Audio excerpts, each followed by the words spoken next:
Peter Mukherjee आणि छगन भुजबळ हे दोन वेगळ्या क्षेत्रातले दोन दिग्गज लोक, पण एकत्र आलेत कुठे तर जेलमध्ये।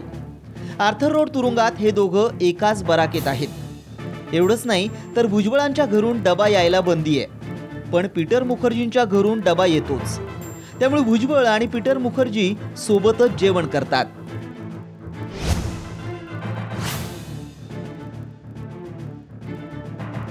पीटर मुखर्जी शीना बोरा हत्याकांड प्रकरणात जेलची हवा खातोय, तर छगन भुजबळ हे ईडीच्या चौकशीच्या फेऱ्यात अडकलेत आणि महाराष्ट्र सदन घोटाळा प्रकरणी न्यायालयीन कोठडीत आहेत। बराक नंबर 12 हा दोघांचा बराक क्रमांक आहे।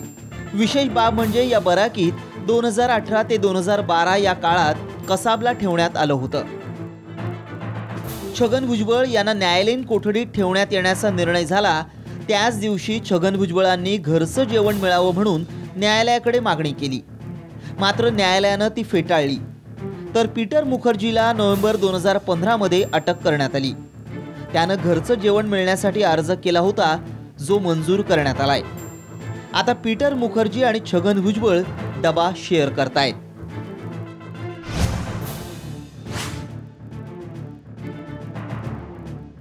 छगन भुजबळ यांना कडक सुरक्षा व्यवस्थेत ठेवण्यात आलंय, तर त्यांचा पुतण्या समीर भुजबळला बराक नंबर 12 पासून लांब असलेल्या अंडा सेलमध्ये ठेवण्यात आलंय।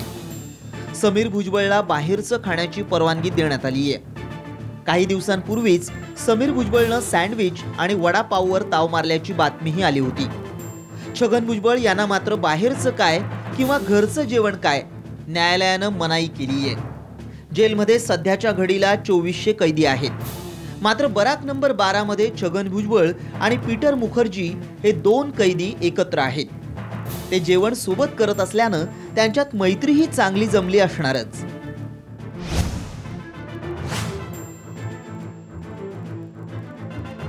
कॉर्पोरेट जगतात एक काळ असा होता की पीटर मुखर्जी या जगतातला किंग मानला जायचा। 900 कोटींची प्रॉपर्टी आणि चॅनल्सची मालकी, इंद्राणी मुखर्जी सोबतचं लग्न, राजकारण्यांसोबतचे लागेबांधे यामुळे अल्पावधीतच पीटर मुखर्जी उच्च पदावर गेला। मात्र शीना बोरा प्रकरण उघडकीस आल्यावर त्याला जेलची हवा खावी लागली।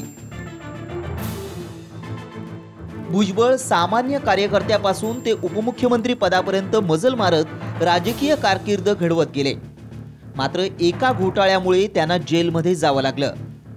दोन भिन्न क्षेत्रातल्या या दिग्गज व्यक्ती बाहेर भेटल्या असत्या तर कदाचित एखाद्या कॉर्पोरेट पार्टीत किंवा पंचतारांकित हॉटेलमध्ये भेटल्या असत्या, मात्र आता त्यांच्यावर भेटायची वेळ आली आहे ती जेलमध्ये, आणि तेही जेवणाच्या निमित्तानं।